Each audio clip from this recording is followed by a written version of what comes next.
Donald Trump called him tough. Rush Limbaugh read one of his articles live on his radio show. Ann Coulter tweeted that article to her 1.5 million followers and declared, "Every sentence is perfect." Ladies and gentlemen, your host, former chief editor of the Jewish Press, Elliot Resnick. Welcome to the Elliot Resnick Show, where we interview fighters and firebrands in the political and cultural battlefields.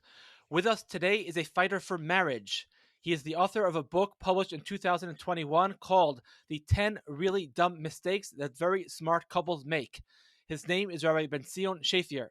I had the honor of interviewing him twice in the past for the Jewish Press, and I am honored to now welcome him to the program.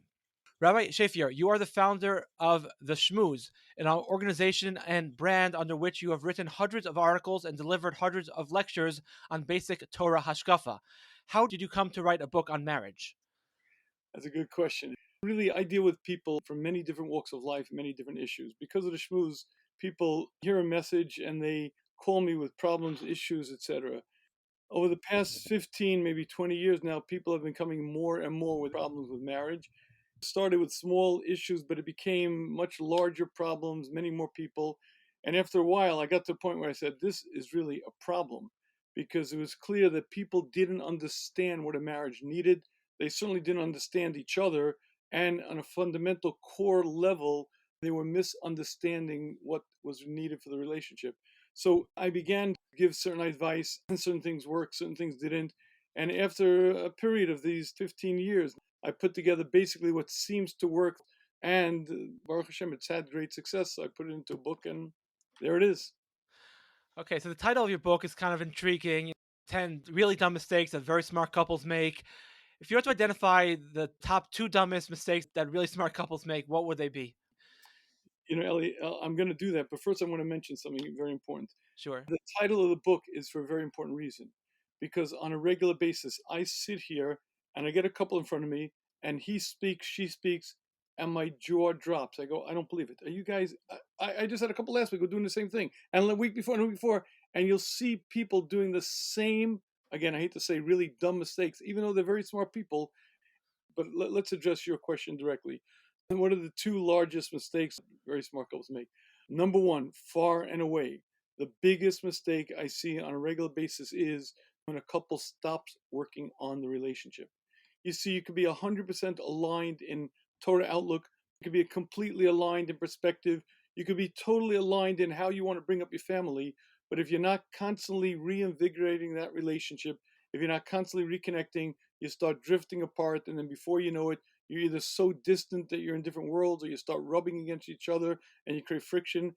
And many times I've met couples who have nothing fundamentally wrong with them, yet they're so far apart, or they're fighting cats and dogs for no other reason other than they stopped working on the relationship. So that is number one, key. You have to remain a couple in love throughout the decades of your marriage. It's not for Shana Rishona. It's for the entire length of your marriage. And it means everything that a couple in love need to be doing.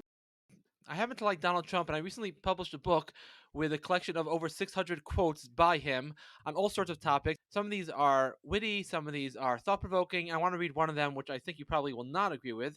He said in an interview around 15 years ago, "I've always heard you have to work at a good relationship. Look, I work very hard from early in the morning to late in the evening. I don't want to go home and have to work at a relationship. A relationship where you have to work at it, in my opinion, doesn't work."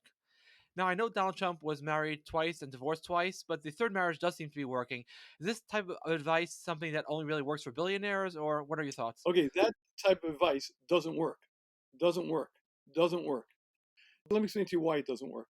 You see, in the real world, the world of getting married to the right person and staying married to that right person for life, requires understanding why marriage is so difficult.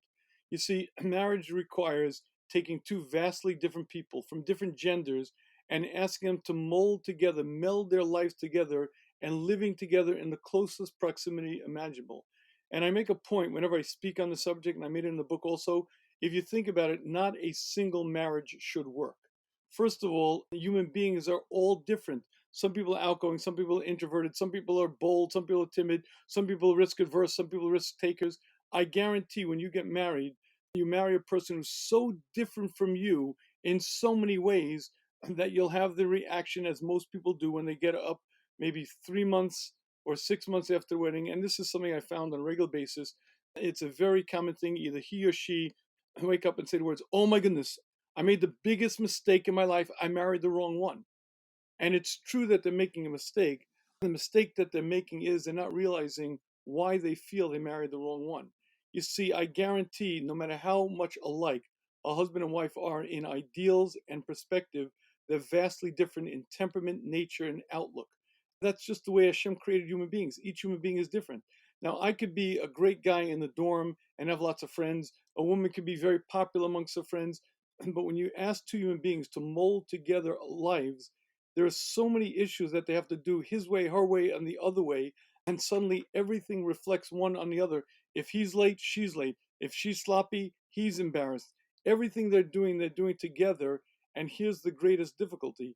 They're vastly different, not just in temperament and nature, different genders. Men and women are so different and so apart that to put them together and expect them to live in peace and harmony should never work. Now, obviously, Hashem wants marriages to succeed. And the superpower of a marriage succeeding is something called love in the relationship. You see, if we're friends, if we're partners, if we support each other, if we love each other, then my way, your way, we figure out a way. There's always a method.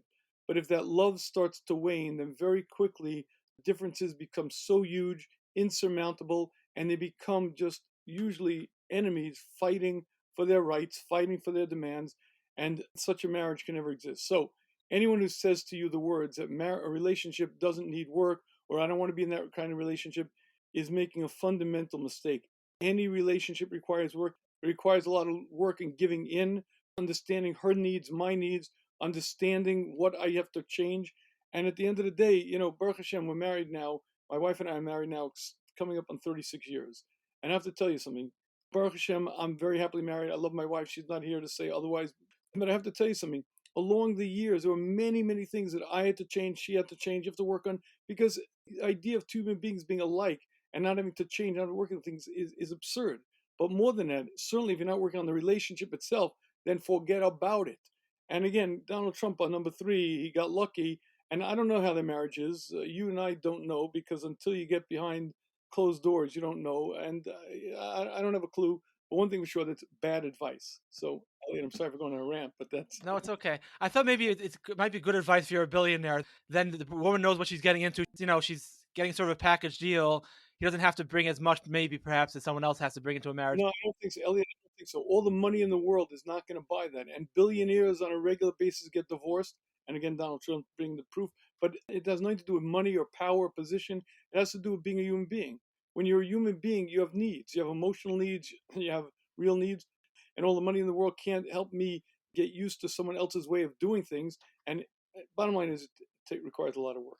One reason that quote I found sort of interesting is because I guess when some people hear about work, they're like, "Oh my gosh, who needs this marriage business if all I'm doing all day long is working?" It sounds almost like very tedious and very laborious. And people say, I know these older couples. Some of these couples, they look very sweet together. They don't seem like they're working and toiling all day long in their marriage. Why can't my marriage be like that? So, do you mean work in a different sense, or Okay, so let me comment on that. Marriage is the most beautiful, supportive, enriching relationship imaginable. And it is so far, when you're living together in close proximity with your best friend who loves you and supports you, and you do the same for her, it is the most empowering, it's the most beautiful, most harmonious relationship in the world. However, it requires a lot of work. The primary work, besides the relationship, is personal growth. Meaning, you see, Rabbi Duvitz Rosh Rochester once made a very interesting comment. He said, babies come into the world completely self-centered. The baby's hungry, the baby's cry, the baby's diaper's wet, the baby cries. The baby only knows and can only know its own needs. The goal in life is to grow from being self-centered to being other-centered. Most of the time, we get stuck along the way, and somewhere we become 20% other-centered, 25%, 30%. Marriage is the first opportunity where you're in a relationship that demands that you put someone else's needs before your own. But it doesn't allow for it, it doesn't give you the opportunity, it demands it. And if you're incapable of doing that, you're incapable of being successfully married. Because at the end of the day, You have needs, your spouse has needs, and meeting everyone's needs in the best way demands that you actually learn to recognize their needs, validate their needs, and meet them. So the point is that much of the work in a marriage is really self-growth. The Bali Musa call it the school, the base Sefer Lamidos. It's the training academy of personal development, because in a real way, I'm forced to look at another's needs and meet them. And I have to be honest with you, on a regular basis, I meet guys and women as well who are so wrapped up in their own world that they cannot be successfully married. And I had a guy recently who I said to him, you need 2 more marriages. You have to get divorced this time, married a second time, and the third time you're going to recognize that you are the problem. Because he was so wrapped up in his own world, he could not even begin to imagine that his wife had any rights or any needs. He comes first, he's the only one. And it may sound, obvious when I say it now, but it sure wasn't obvious to him. So the bottom line is it work? Yes. It's called self-growth. It's called self-improvement. But it's the most harmonious, beautiful relationship. And the peiros, the fruit, are so beautiful and so wonderful that it's worth the work. And more than that, if you don't put in the work, the pain and misery is very, very, as beautiful as it is to be married to your best friend. You know what it's like to share a roof and a life with a person that you hate and who hates you? And if you're married and you don't work on your marriage and you're in a very rocky spot, so what can I tell you? Life is very, very rough and very ugly. A few years ago, you told me in an interview that Laura Doyle's book, First Kill All the Marriage Counselors, is, quote, a phenomenal book and a game changer, end quote. You said again, quote, it's not for everyone, but there are some marriages that can literally be saved by it, end quote. What about this book made you praise it so highly, and do you incorporate her advice into your own book? Okay, it's an excellent question. So let me explain to you why I feel Laura Doyle's book is very helpful. We all, every human being gets married, has this insatiable, incredible need to change their spouse. It's endemic to the human race. It's something that I find in all marriages. He needs to change her, she needs to change him. They each need to change each other, and they each spend an inordinate amount of time, effort, and energy trying to change the other. Now, the reason for that really often comes from a good place, especially with women. Women have a maternal instinct. They're good, they're giving, they're concerned. Now, here's the problem. I have a nature and my spouse has a nature. Let's assume that I'm very on time and my wife isn't. Or let's say I'm very neat and my spouse isn't. I picked those 2 examples because in my case, it's the exact opposite. But okay, so watch what happens. Because punctuality is very important to me, and because I see it as a key to success, I see my wife coming late, and I realize if she'd be on time, she'd be much more successful. If she would need her, she'd accomplish much more. I can't help but notice that how much improved her life would be if she would adopt these traits that I have. The problem that I don't see is that the reason why I have these traits is not because I worked on them so much, but because that's within my temperament and my nature. And even though it's true that I may have developed them a little bit further, different people have different strengths, different talents, different abilities. And typically, that area that I need to change in my spouse is my strength and her weakness. And once you get that, you understand why this is such a Pandora's box. Because you see, the reason why, let's say, I'm on time is because by nature I'm punctual and it's easy for me. And the problem is my spouse isn't, and therefore it's very hard for her. So I can't help but notice how often she comes late and how much it damages her success. I can't help but mention it to her, but here's the problem. Likely she either can change or it's hugely difficult for her to change. So this invariable need to change a spouse never succeeds, never accomplishes its goal. All it does is frustrate one the other, and all it does is create a tremendous amount of havoc in a relationship. So that's background. Now, women happen to have this trait much more than men, again, because of maternal instinct and etc. And I found many a times that a woman gets into a relationship, and I'll be frank, there are many times that women are more mature, more put together than their husbands. So let's say you have a marriage where that's happening. She is more responsible financially. She's more responsible with the children. She's really, listen, typically if you speak to a grade school teacher, they'll tell you that on average, the boys are 2 years less mature than the girls. Okay, so here's what happens. A young man and a young woman get married. She's got it together and he's whatever. He's less responsible, less financial prudent. And she realizes soon into the marriage that if she doesn't put her foot down, they're going to spend into debt. and they're never going to accomplish what they need. The taxes never get filed. So she takes over the job and the role of the drill sergeant, master in charge of the marriage. And I've seen many a time when a woman from a good place, and good women act like they are absolutely tyrants, demanding that the husband do this, be here, do that, and brooking no excuses. And they act like, I don't want to say it, but I sometimes look at women and say, my good, do you know what it's like to be married to you? You're a tyrant, you're a drill sergeant, you're a despot. Like, stop it. The reason why Laura Doyle's book is very important for some marriages, for some women, is because if a woman finds herself in that place where she has taken over the role of being the one in charge of things, it's very difficult for a husband to be married to such a woman. First of all, there's a thing called the male ego. But even if the male ego wasn't what the male ego was, it's not easy for anybody to take orders from a boss and actually like that person, let alone love them. And many times women make it very, very difficult for their husbands to love them when they boss them around, when they bully them, when they, even with good intentions. So for those situations and those marriages, Laura Doyle's book is very helpful and very beneficial. In terms of whether I quoted in my book, I don't recall offhand. I read extensively many secular marriage books. Obviously, I tried to do as much reading I could in Chazal and Das Torah, but I read pretty much every popular, well-known marriage book. So it could well be that I unconsciously adopted certain points from her. But again, I definitely feel the book has a lot of value in some marriages, and for certain situations, I definitely recommend it. What's the key point of the book that helps solve the problem you just mentioned? For her to recognize that if she doesn't give up control, she's going to continue being miserable. You can't control another human being, certainly not in a marriage, but you can't control anyone. And the thought that if I don't take control, we're going to go bankrupt, or we're not going to, okay, so we're going to go bankrupt. But one thing for sure, we're going to be in financial difficulty. Either we're going to be happily married in financial difficulty, or we're going to be, in the same financial difficulty and unhappily married. And when a woman realizes that it's not working anyway, it never works, because maybe she could bully the husband into doing things, but it's never worth the cost, because he ends up he's become so negative towards her, and it creates such ill will that it's just never worth it. So when she realizes that, hopefully at that point she gives it up and says, okay, we'll do the best we can. She stops becoming the drill sergeant. They become equal partners in this marriage. They do the best they can. And it could be, you're right, financially things don't work out so well, or in terms of, getting things done, things don't work out so well, but they're happy. And suddenly, first of all, he's a lot more likely to be willing and interested in A, meeting her emotional needs, B, even meeting those needs that she originally was, focused on, namely the household chores. I think either you write or I read this somewhere else that if a wife acts towards her husband like a mother, then you shouldn't be surprised if he stops acting like a husband and starts acting like a whiny son or something. Yeah, it's definitely true. I don't know if I wrote it either, but it's definitely true. Right.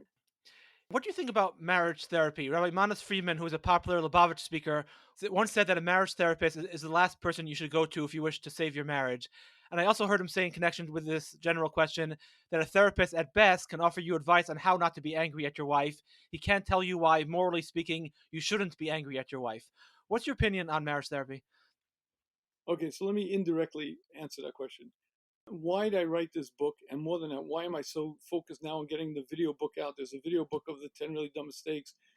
Because there's one thing that's lacking fundamentally from a marriage that no marriage therapist can ever provide, and that is understanding the nature of a marriage. You see, if you go to the doctor because you have a problem with your pancreas, or because you have a problem with your liver or your heart, the doctor can deal with the topical issue. The topical issue may be endangering your entire health, and you may die if you don't deal with it.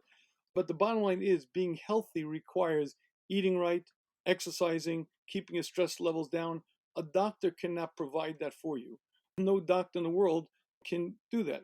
So here's really what happens, I find.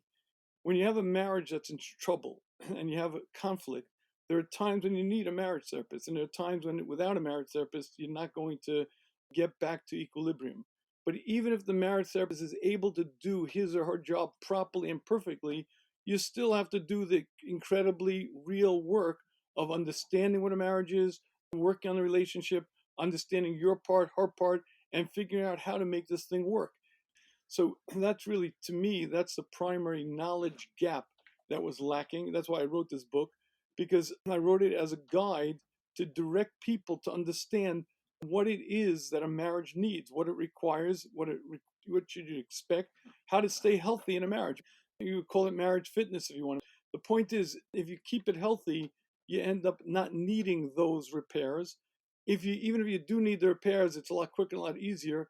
But regardless, you need this information. I once heard someone say something like that in marriage therapy, there's very basic value judgments that come into play. Meaning, in the secular world at large, I'm generalizing, but there's a general notion that marriage is for my personal happiness. So if I'm not happy now, maybe it's time for me to move on. Whereas in Judaism, we have a bias towards, no, this marriage is a sacred union. We're supposed to always try to make it work, barring, of course, extreme circumstances. So there's a bias either in one direction or possibly in another direction, depending on whom you're asking for advice. Even forget therapy for a second. If I'm asking person A for advice or person B for advice, I might get two different types of advice depending on what that person thinks the point of marriage is.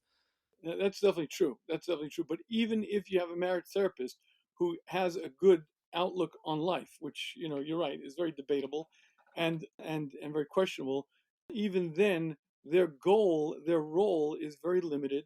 And again, what they can help you with is they're needed sometimes.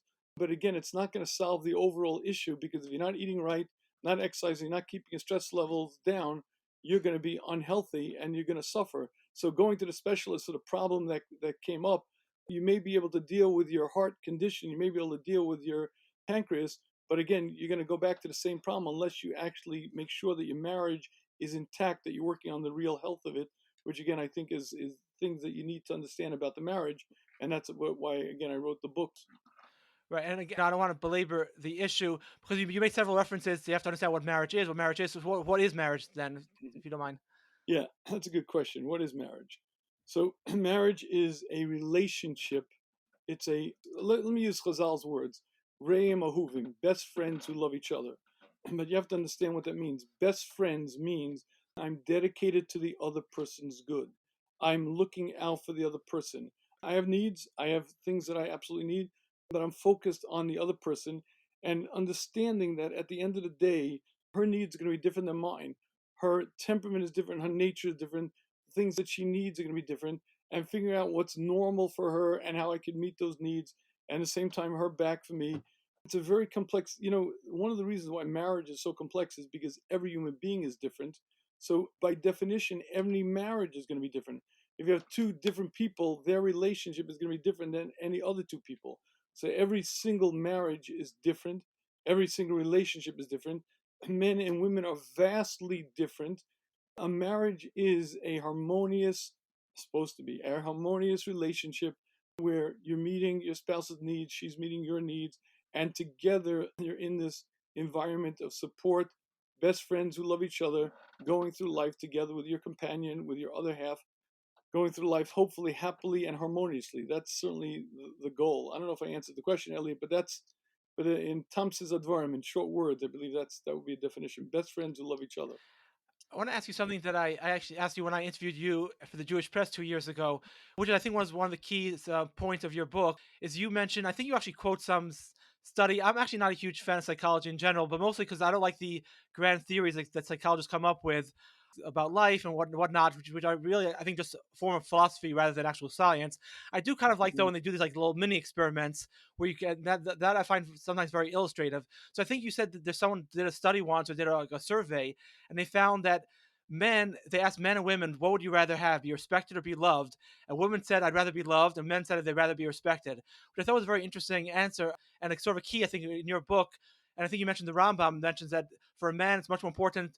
If you could elaborate on that point, the difference between men and women and what they need or want out of a marriage. Okay, Elliot. So because this is being recorded, I have to be very guarded because I could get arrested today. Because free speech, free thought are no longer rights given to us human beings. So what I will say is politically not accepted, not politically correct. But let me say it anyway. As radical as it may sound, are you ready? Are you sitting? Are you with me? Here we go. Men and women are different. Let me say it again. One second. Men and women are different. They're not the same. No, no, no. Different needs, different temperament, different interests, different. They're living in different worlds. Just watch little girls and little boys. They're so different. Baruch Hashem, I have a bunch of grandchildren. I happen to have 3 grandchildren about the same age, 2 girls and a boy. And the girls are twins, 6 years old, and the boy is just about the same age, and they love playing together. But the girls look at him at some point and go, we just sit down and be normal. He's running and jumping and playing with it. We just sit down and play. And they can't wrap their heads around why he's so, because he's a boy. And believe me, by the time they're 8 or 9, they're not going to play together. Because at the very core of their essence, Hashem designed a man and a woman to be fundamentally different. And even though, again, this is not politically correct, we're demanded by science or certainly by liberalism, by the great religion of liberalism, to forget what's obvious and clear. It should be obvious and clear to any thinking person that men and women have different needs, different interests. Now, the reason why this becomes so complex in a marriage today is because when we're inundated with this idea that men and women are the same, what happens in a marriage so many times is he expects her to be just like him. She expects him to be just like her. And just what happens is, in a very short time, here, I'll give you a good for instance. You say the Rambam. The Rambam says that basically the formula for a successful marriage is a man has to love his wife as much as himself and treat her with more respect than himself. And the Rambam says she has to treat him with an exceeding amount of respect. Now, one of the observations is the Rambam left out love by the woman. He has to love her as himself and respect her more than himself. She just has to respect him exceedingly. Does the Rambam expect a woman to be in a loveless marriage? And the answer is love is natural to a woman. If her needs are met, if she feels her spouse cares for her and is attached to her, naturally the love will overflow from her and she'll have that natural attachment, that natural bond. For a man, it's a lot harder. Men go out to work or whatever they do and they're very involved in their world. That statistic that I quoted was actually by a very interesting woman. She's a fiction writer. And when she was writing for fiction, she was trying to research to see a certain point, and she kept asking men who gave her the wrong answer. And she realized that there's certain strange things. Anyway, she was a very intelligent woman. She hired a census taker to do full interviews. And what she discovered is that men and women answer many questions in polar opposite ways. And she wrote 2 books. One is for women only. Her name is Shaunti Feldon.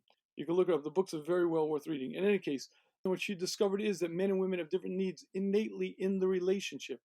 If a woman doesn't feel that she's cherished, if she doesn't feel that her husband loves her, if she doesn't feel that her husband puts her first, she will be miserable. And I've seen this on a regular basis.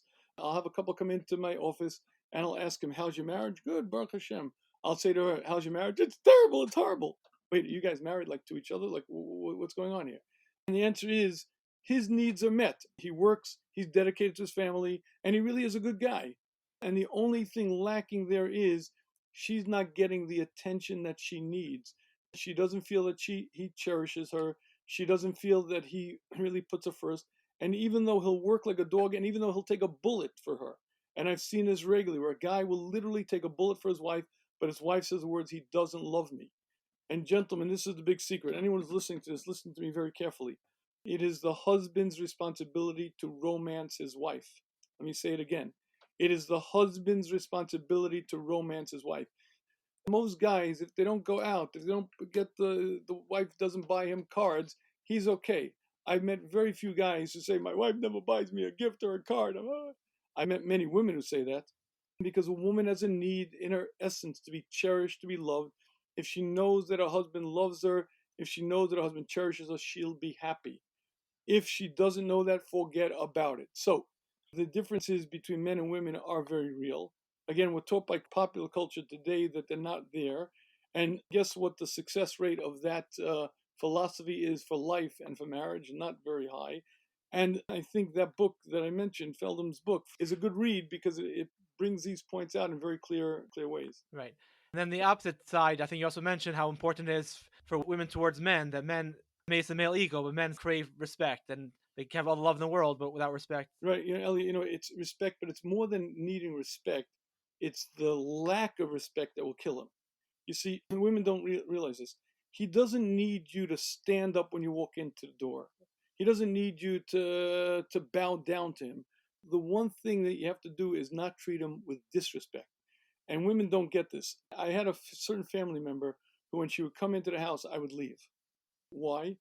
Because she was so overly helpful. It used to drive me nuts. Lady, I know how to tie my shoes. I'm grown, And women sometimes they try to be helpful and they don't realize that to a man it's insulting. Like disrespect in a man's world is a very powerful thing. When a woman, let's go back to Laurel Doyle. So when a woman tells her husband, do this or do that or be here, why'd you, he perceives that as extremely disrespectful. Now, the reason he perceives it as disrespectful is because he's an adult. And even if he knows that he's doing wrong, and by the way, here, listen, if a guy bounced a check or a guy showed up late, he knows it, he gets it, he's not a fool. But when you tell it to him in very clear terms, and you say it to him as a school teacher, the amount of disrespect that he's experiencing at that moment is powerful, and that is disastrous to a marriage. So I would say the key is a woman needs to be cherished. She needs to be loved. It's a husband's responsibility to romance his wife. Ladies, make sure that you don't treat your husband with disrespect. Disrespect means listen to the way you talk to him, listen to the way you request things, and recognize whether you're treating him as you would another adult, or you've gotten so accustomed to just bossing him around or just speaking in a way that's not nice that you don't even realize it anymore. Okay, I want to ask you one critical question on your book. So, in your book, you advise men to listen to their wives speak about annoying people in their lives without trying to offer solutions. Because you write that the women often just want to vent to those they love; they're not looking for solutions. But isn't venting problematic according to the Torah when it concerns other people? I mean, we're not supposed to badmouth people just because we feel like it. So instead of advising men to listen to their wives vent, wouldn't it perhaps be better to advise women not to vent and to understand why their husbands feel uncomfortable just listening silently? There used to be you don't pull on Superman's cape, you don't spit into the wind. There's certain things that you don't do because they're dumb. Asking a woman not to vent would be right there in that category. You see, it is the nature of a woman to express what's on her mind. Women talk for many reasons, certainly to bond, to connect, but certainly to process emotions. And asking a woman not to speak would be about as unlikely to work as, I don't know, asking the wind not to blow. So you can't ask her. Lashon Hara is a real issue, it's a real problem. My point was not getting involved in the Lashon Hara aspect of it. My point was really recognizing that it's a nature of a woman to need to share, to communicate what's on her heart, and understanding that you offer great solace, a great bonding, a great connection. When you do that to your wife is a part of a successful marriage. Let me give you a good example. I was a high school Rebbe for many years, and I found something very interesting. Guys would come to me with life questions, issues, thoughts, and very often they came to me for real advice. And I thought I did a decent job. Guys came to me 20 years later, Rabbi Shafier, the advice you gave me back in high school, I still use it today. Thank you. So I thought I was doing a pretty decent job. And then every time I'd come home and my wife would ask me for my advice, she was never happy with my advice. Now, it was almost like my IQ dropped 80 points as soon as I crossed the threshold. I didn't get it. What took me 10 years, more than 10 years of marriage, to realize is that my wife wasn't asking for my advice. She was asking to share her world with me. She was asking to bond, to connect. Women typically bond. They connect through speaking, through talking. That's how they create that bond. And when a husband learns to listen to his wife, not to offer advice, but to listen and to share that bond, it's a very powerful and very bonding experience. If he offers advice instead, it distances her, puts a block, and creates tremendous, tremendous disharmony in the marriage. I think perhaps, especially a from man, why he might offer advice is because he feels just listening to my wife complain about her sister or something, there's no else here. It's all basically lashon hara, or if not lashon, even if it's not technically lashon hara, it's a bad situation. All she's doing is bad mouthing somebody. At least if I offer a solution, now there's at least a purpose to, maybe we can make things better. If I can't make things better, then all we're doing here is just gossiping. It's not a from thing to do. I think that's what he's thinking. You said it perfectly. His perspective and her perspective. And once you understand that, you'll understand one of the keys to a marriage. The key to a marriage isn't how I perceive it, it's how does my spouse perceive it. My ability to climb into my spouse's inner world, and my ability to jump into their emotional realm and recognize what they're experiencing is one of the keys to a successful relationship. And the first step in that is to recognize that the way I experience things may not be the way my spouse does. My experience is the way I experience things, but it doesn't define reality. Too many times we take that attitude that the way I experience things defines reality, and then I become a very difficult person to be married to, because you see, my spouse experiences the very same thing in a very different way. And the very same event or the very same occurrence, she will experience in a vastly different way. For a woman, when she's venting, she's processing her emotions. She comes away, by the way, invariably it happens, a husband and wife get into a fight. And the wife wants to continue, and the husband just doesn't want. It's not getting us anywhere. It's like, stop this. All we're doing is getting more embroiled. Many times, the reason why a woman wants to continue is because she wants to resolve it, and by speaking about it more, and by bringing out her position, his position, for her, it often resolves things and brings it to a much better point. Typically, men get very quickly, they get hijacked, and emotionally they become out of it, and very quickly they're no longer able to be intelligently in that process. The men's emotions work differently. Typically they're not, I don't want to disparage men over here, but a level of emotional intelligence, typically women are better at it than men. Now the result of that is that if you're going to treat your spouse just like you, but of a different gender, but she's just like me, it's going to be very difficult to be married, because she's not like you. I guarantee it. You're not like her, she's not like you. It doesn't happen that way. And the ability to recognize why, meaning if you're married for 10 years and your wife does the same thing again and again and again, maybe it's time to say, gee golly, why is she doing that? By the way, here's in the book, Elliot, very important. I ask couples all the time, what are the two most important words in a marriage? This is a test of let's say if you're paying attention to the book. What are the two most important words in a marriage? I know the answer to the question because I read the book and I saw one of your videos once where you explained this. But So most people say, I love you, I'm sorry, I was wrong. Nope. Two most important words in marriage are the words, that's strange. That's strange. Why? Because when you say the words, that's strange, you then look at your spouse with the scientific curiosity to figure out, why are they reacting that way? I don't get it. She's normally a grounded, sober person, and she's getting so emotional. That's strange. Why is she doing it? That's strange. He's normally a kind, considerate guy. Why would he act so callous? That's strange.